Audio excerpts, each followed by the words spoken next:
오늘 장 중심이 될 이슈 살펴보고 그 안에서도 주목해야 할 중소형주 발굴해보는 시간입니다. 오늘은요, 이충원 밸류파인더 대표와 함께합니다. 어서 오세요. 안녕하세요. 네, 대표님, 지금 저희 실리콘 음극재부터 좀 체크를 해보도록 할 텐데 최근 S&E 리서치가 발간한 리포트를 좀 보면 실리콘 음극재 사용량이 2035년에 29만 5천 톤 수준까지 늘어날 것이다. 이렇게 전망을 했습니다. 그러니까 좀 길게 놓고 보자면 2035년까지 10배 이상 성장할 것이다. 이렇게 본 것 같은데 음극재 시장 분위기부터 좀 체크를 해볼까요? 네, 일단 기본적으로 그럼 음극재부터 좀 살펴보면은 음극재가 왜 필요한지 이런 부분도 보면 우리가 이제 과거 2차 전지 관련주들의 상승이 가파르게 나타났었을 때 뭐 소재에는 뭐 양극재, 음극재 이런 것들이 있다라고 했는데 배터리 재료비에서 음극재가 차지하는 비중은 15%에 달하는 그런 상황입니다. 그리고 2차 전지가 지금 반등이 나오기 전까지는 캐즘이라는 단어를 통해서 오랫동안 굉장히 쉬어가는 그런 국면이 있었는데 2차 전지 배터리 산업에서 가장 중요한 거를 꼽으라면은 배터리의 오랜 수명, 장수명, 그리고 고속 충전, 주행 가능 거리 확대를 위한 고용량화가 필요합니다. 아까 말씀드린 양극재는 전기차 주행거리와 배터리의 출력을 좌우한다면은 음극재는 전기차 배터리 충전 속도와 그리고 수명을 결정하기 때문에 양극재만큼 중요한 것으로 많이 알려져 있는 그런 상황입니다.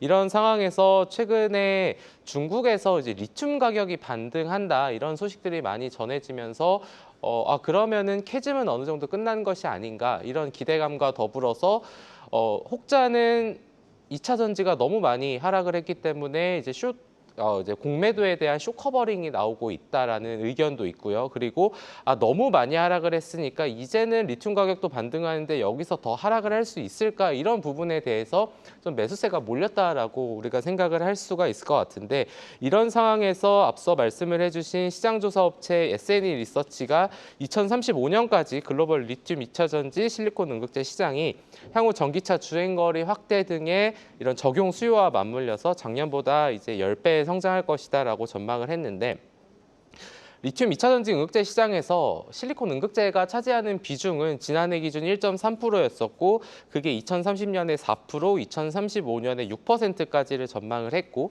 시장 규모도 2030년에 45억 달러, 2035년 70억 달러의 고성장을 전망했습니다. 그러면 이제 이런 상황에 또 놓였고 그동안에 사실 2차 전지 회사들 그러니까 2020년 이때쯤에 2차 전지 회사가 증설을 할 때는 엄청난 호재로 여겨졌는데 이제 지난해 같은 경우에 공장을 증설한다 그러면 돈도 못 버는데 왜 증설하냐 이제 이런 얘기들이 사실 굉장히 많았었거든요. 어찌 됐든 그러한 미리 뿌려놓은 씨앗에 대한 결과가 SK나 LG 그리고 포스코 롯데그룹 등의 주요 업체들도 지금 2차 전지에 관련된 것들뿐만 아니라 그 아랫단에 있는 실리콘 음극재 소재 개발과 양산도 지금 본격화하는 단계로 알려져 있다라고 보시면 될 것 같습니다. 언급해주신 내용을 좀 자세히 들어보면 점차 시간이 지나면서 실리콘 음극재가 음극재 시장에서 차지하는 비율이 높아질 것으로 보이는데 그렇다면 음극재 소재에 따라서 좀 특성이 다 다른 걸로 알고 있어요. 실리콘 음극재의 특성을 좀 정리를 해볼까요? 네, 그래서 이 음극재 안에 어떤 것들이 있는지도 살펴봐야 될 것 같은데 음극재에는 크게 천연흑연 음극재와 인조흑연 음극재 그리고 오늘의 주제인 실리콘 음극재 등으로 분류가 됩니다. 지금 천연 흑연 이제 음극재 같은 경우에는 이제 리튬이온을 안정적으로 저장이 가능한 이런 부분들이 있고요. 그리고 인조흑연 음극재 같은 경우에는 고속 충전에 유리하다라는 이런 강점이 있고 실리콘 음극재에는 흑연계 음극재 대비 10배 높은 용량으로 주행거리 향상과 급속 충전에 도움이 된다. 라는 건데 결국은 이런 뭐 예를 들면 가격이 비싸다거나 이제 여러 가지 뭐 환경적인 이슈 이런 것들로 인해서 실리콘 음극재가 지금 좀 부각을 받을 수 있는 거고 그리고 실리콘 음극재는 기존 흑연 음극재 대비해서 아까 말씀드린 것처럼 배터리 에너지 밀도를 4배에서 10배를 높일 수 있다라는 그런 부분을 보시면 될 것 같습니다. 그리고 한 2달 전에 약간 이런 소식이 있네라고 시장에 전달이 됐었던 것 중에 하나가 중국에 있는 충전 5분을 하면은 뭐 몇천 킬로를 충전할 수 있다. 이런 부분들도 결국은 소재의 중요성을 다시 한번 좀 부각을 시장에 시킨 게 아닌가라는 생각이 들었고, 그리고 지금은 실리콘 소재에서 스웰링의 특성상 흑연의 5에서 10%의 실리콘 소재만 지금 첨가를 하고 있다라고 하는데, 근데 역시나 이런 뭔가 자원이나 이런 소재 이런 부분들은 우리나라가 상대적으로는 좀 열악한 위치에 있고, 지금 실리콘 응급제 시장 비중에서 1위를 차지하는 거는 중국의 BTR이라는 곳입니다. 시장 점유율을 약 32% 차지하고 있고, 뭐 샨샨이라는 데가 8.1%, 일본의 신매츠가 6.6%. 그래서 이 시장은 지금 중국과 일본 업체가 장악을 하고 있다라는 거고, 그러면은 1위 업체인 BTR이라는 데에는 2028년 완공을 목표로 거의 1조 원을 투자를 해 놓은 상황입니다. 그러니까 뭔가 그동안에 그 보릿고개를 계속해서 기다리다가 개화를 기다리는 동안 굉장히 오래 좀 잘 버티는 기업이 또 나중에 그 수익을 또 향유를 할 수 있는 그런 부분이다 보니까 어찌됐든 이제 뭐 상승해서 얘기를 하는 게 아니라 그동안에 이런 기업들은 굉장히 힘든 시기를 보내왔고, 이런 부분들에 최근 주식시장에서 주목을 하고 있다라는 관점으로 봐주시면 될 것 같습니다. 자, 그렇다면 국내 실리콘 업체들을 좀 정리를 해보도록 하겠습니다. 어떤 업체들이 있는지, 그리고 그중에서도 가장 주목하고 계신 기업은 어디인지도 궁금해지네요. 네, 실리콘 응급제 관련주들은 뭐 포스코 퓨처엠이나 뭐 한솔케미칼, SKC, 대주전자재료, MK전자, 이녹스 같은 회사들이 있는 걸로 알려져 있는데, 큰 관점에서 보면은 포스코 퓨처엠이나 대주전자재료는 시장에서 이미 검증이 받아서 매출이 발생을 하고 있다라고 우리가 볼 수 있겠고, 근데 MK전자, 이녹스 같은 경우에는 스몰캡 기업으로서 계속해서 사업화를 준비 중인 것으로 좀 보시면 될 것 같습니다.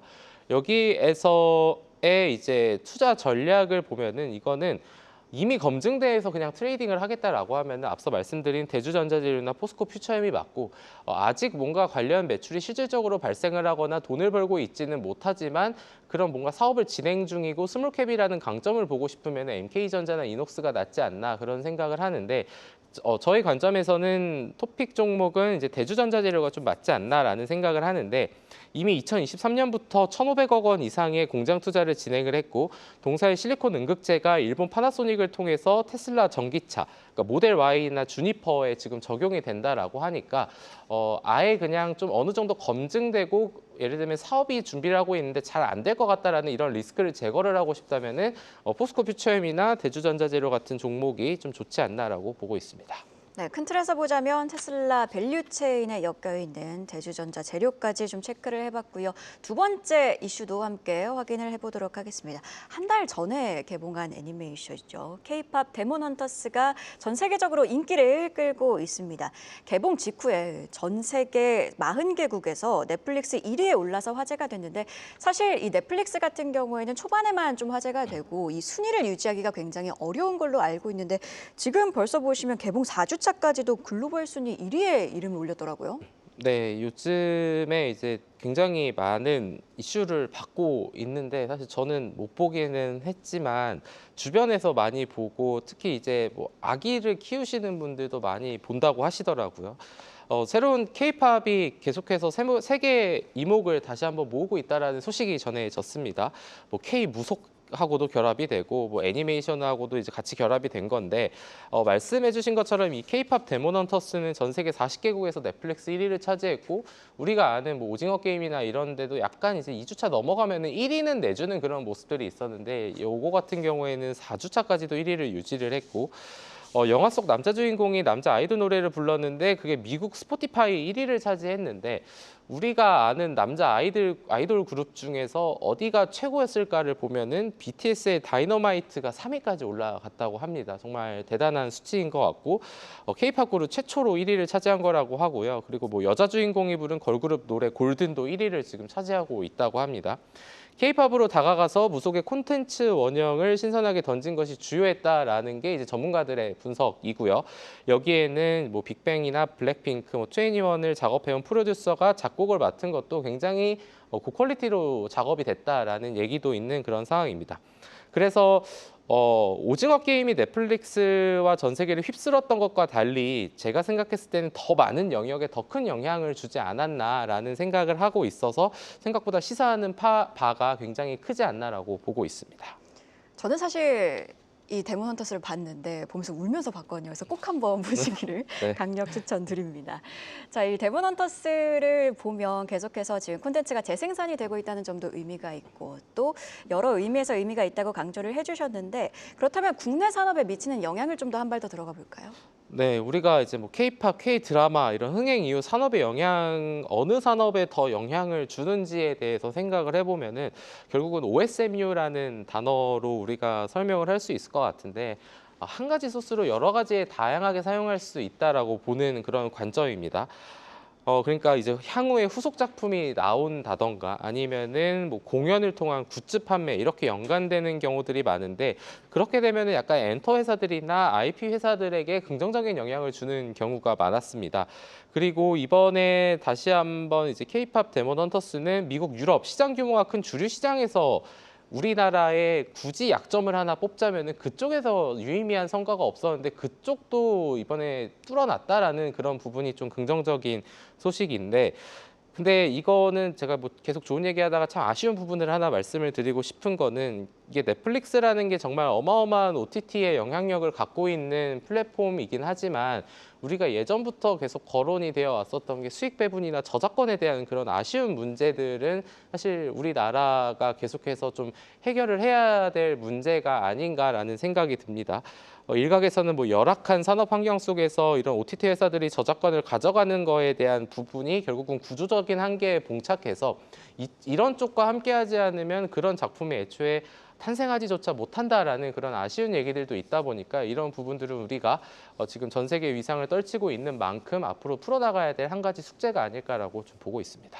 네, 구조적 한계와 관련해서는 어떻게 해결할 수 있는지 계속해서 지켜보고요. 자, K-팝 데몬 헌터스를 보면 여러 가지 한국 제품들이 등장합니다. 농심의 새우과자도 좀 나왔고 라면도 등장했는데 그래서인지 소위 말하는 K 굿즈에 대한 열풍들이 커지고 있는 모습입니다. 어떤 기업들이 좀 수혜가 가능할까요? 네, 여기에는 이제 뭐 우리가 모자 쓰는 갓 예전 거 그리고 놀이개라는 그런 단어들에 해당을 하고 그리고 이제 뭐 매운 라면이라던가 앞서 주신 과자 그리고 호떡 그리고 어떤 회사의 편지지 이런 것들이 굉장히 많이 등장을 했다고 합니다. 그러다 보니까 한국을 방문한 외국인들이 이제 그 편지지 나온 데 가가지고 이제 인증을 하는 그런 사진들 올라오는 것도 굉장히 지금 이슈가 되고 있다고 하는데 근데 이제 과거 우리가 굉장히 이제 볶음면으로 유명한 것도 사실 BTS가 인터뷰를 하면서 언급을 하면서 흥행을 했고 그리고 이제 영화 기생충에서도 이제 한 라면이 두 개를 합친 라면이 굉장히 흥행을 했었고 이제 우리가 오징어 게임에서도 여러 가지 이제 그런 것들을 흥행을 한 것처럼 결국은 K컬처와 K팝을 통해서 앞서서는 제가 엔터와 IP 회사들이 수혜를 볼 수 있다라고 말씀을 드렸는데 이런 음식료 쪽에서도 충분한 수혜가 가능한 사례가 좀 되다 보니까 긍정적인 효과로 볼 수 있을 것 같고 사실 이거는 약간 라면이나 이런 것들은 이런 걸로 인해서 단기간에 매출이 오를 수는 있는데 그렇다고 해서 이런 회사들의 매출액에 유의미한 숫자를 주진 않을 것 같은데 다만 중장기적으로 우리가 긍정적으로 생각할 수 있는 부분은 이런 회사에 이런 라면 나 알아 라는 이런 이미지에 대한 부분을 제고시킬 수 있었다라는 부분이 아마 굉장히 좀 브랜드 이미지 제고에 큰 도움이 되지 않았나라는 생각을 하고 있습니다. 지금 저희가 여러 기업들을 이야기를 했고 전반적으로 좀 내용을 살펴보면 결국에는 K컬처의 인기는 뜨거워진다 이렇게 정리를 해볼 수가 있을 것 같습니다. 그렇다면 그 안에서도 주목해 볼 만한 중소형주가 있을까요? 애니메이션 관련주로는 제작사 중에 스튜디오 미르 그리고 아니면 우리가 이제 핫쇼핑으로 알려져 있는 SAMG 엔터 그런 것들이 있고 음식료 관련주들은 사실 거기에 이제 냉동김밥도 나온 그런 거 유명한 사조 대림이나 우양 이제 핫도그를 만드는 회사들도 있는데 근데 이게 직접적인 연관이 있지는 않을 수 있다라는 점에서 저는 이거는 그러니까 관련주이지 직접적인 수혜주는 아닐 수 있다라는 생각을 개인적으로는 하고 있는데 어쨌든 모멘텀적인 측면에서는 주가 상승은 가능하다. 스튜디오 미르 같은 경우도 주가가 2,000원대에서 4,000원대까지 오른 이유가 이제 이런 부분이다라는 거를 생각을 해본다면은 제가 생각했을 때는 약간 모멘텀적인 차원이 조금 더 강하기 때문에 이런 종목들은 뭔가 중장기적인 흐름으로 보는 게 아니라면은 단기 트레이딩 관점에서 좀 매매 측면으로 봐야 되지 않나라는 생각을 하고 있어서 그래서 그런 차원에서는 뭔가 무거운 종목을 한다기보다는 스튜디오 미르나 SAMG 엔터 같은 약간 변동성이 큰 종목들에 집중을 해보는 것도 하나의 방법이지 않을까 싶습니다. 네, 이렇게 화요일 마켓 포커스 밸류파인더 이충원 대표와 함께 이야기 자세히 나눠봤습니다. 고맙습니다. 감사합니다. 계속해서 다양한 경제 이슈를 알고 싶다면 구독과 좋아요, 알림 설정 부탁드립니다. AI 캐스터 권미정이었습니다.